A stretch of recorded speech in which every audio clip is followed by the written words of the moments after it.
नमस्कार दोस्तों, मैं हूं मुक्ता दीक्षित एस्ट्रोलॉजर। आज हम बात करेंगे जो है तिथि, नक्षत्र और योग की वृद्धि किसे कहते हैं। क्योंकि पंचांग और बेसिक एस्ट्रोलॉजी के लिए हमें इन सारी चीज़ों का ज्ञान होना बहुत आवश्यक है। तो तिथि, नक्षत्र और योग की वृद्धि किसे कहते हैं, यह ज्योतिष शास्त्र में बहुत महत्वपूर्ण स्थान रखता है।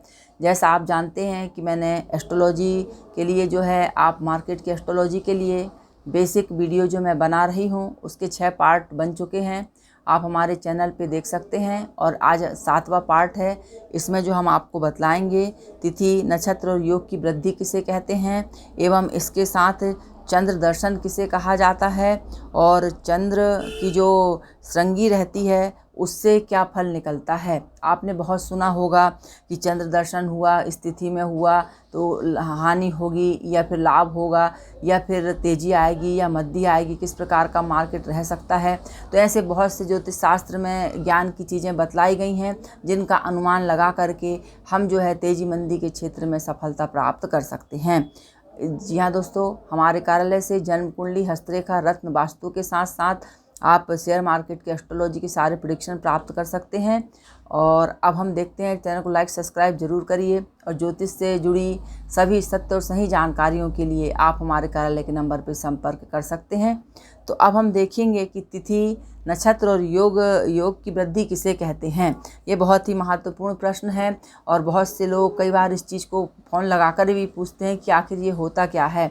तो जी हाँ दोस्तों, आज हम आपकी जो समस्या उसको हल कर देते हैं कि जब भी कोई तिथि हो, नक्षत्र हो और योग हो, किसी बार में प्रारंभ होकर उससे तीसरे बार में समाप्त होता है तो उसे वृद्धि कहा जाता है।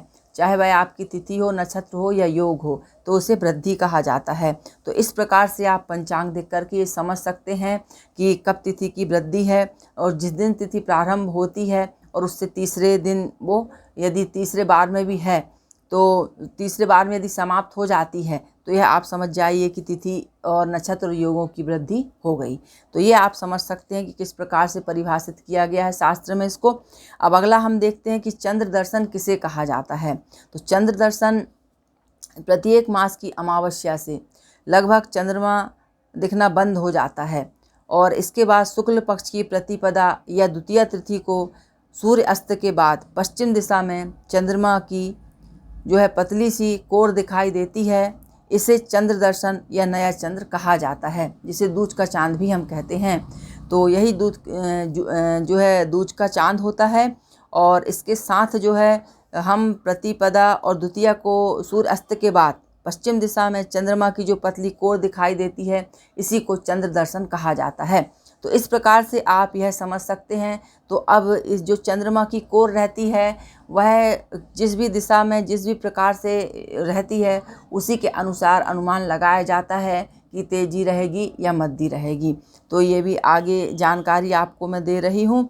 और इसके प्रकार अब देखेंगे कि चंद्रमा की जो श्रृंगी रहती है यू आकार में जो हल्का सा बना रहता है, तो वह किस प्रकार से उन्नति है, किस तरफ से है, किस तरफ है वह, यह हमें देखना ज़रूर पड़ता है। तो नए चंद्रमा की कभी उत्तर की ओर कोर का नाम श्रृंगी होता है और कभी दक्षिण कोर को उन्नत रहता है या उसे कहा जाता है। जब कोई भी श्रृंगी उन्नत नहीं होता अर्थात दोनों श्रृंगी जब बराबर रहती हैं तो उसे हम समश्रृंगी कहते हैं। तो इस प्रकार से जब ऊंची नीची या श्रृंगी हो जाती हैं तो उससे अनुमान लगाया जाता है और जब बराबर रहती हैं तो कहा जाता है कि ये बाजार मद्दा जाएगा। तो इस प्रकार से ये अनुमान जो है हम चंद्रमा के चंद्र दर्शन के आधार पर लगाए जाते हैं और इसे ही चंद्र दर्शन कहा जाता है। तो जी हाँ दोस्तों, आज आपके लिए मैंने बहुत ही महत्वपूर्ण जानकारी दी है। बहुत से लोगों के प्रश्न रहते हैं क्योंकि हमारे कार्यालय से पंचांग भी बनता है, हम लोग पंचांगकार हैं। और आप जो है ज्योतिष से संबंधित सभी प्रकार के परामर्श, आप स्टोन से संबंधित परामर्श ले सकते हैं, कुंडली से संबंधित परामर्श ले सकते हैं, विवाह है, कुंडली मिलान है। बहुत से लोग कहते हैं क्या आप मार्केट की एस्ट्रोलॉजी बस करती हैं, तो जी नहीं दोस्तों, मेरा पूरा जो कार्यालय है एस्ट्रोलॉजी का ऑफिस है। इसमें जो है आप अपनी पत्रिका दिखा सकते हैं। यदि आपको शनि, राहु, केतु या किसी खराब ग्रहों की दशा चल रही है, अंतरदशा चल रही है, उसका परामर्श प्राप्त कर सकते सकते हैं, विवाह नहीं हो रहा है, नौकरी व्यापार क्या करें यह समझ में नहीं आ रहा है, तो ये सारी भी जानकारियाँ आप प्राप्त कर सकते हैं। कुंडली मिलान करवा सकते हैं। तो जो भी एस्ट्रोलॉजी के काम है आप वह सारे करवा सकते हैं। तो चैनल से जुड़िए। वीडियो को देखने के लिए बहुत बहुत धन्यवाद। नमस्कार।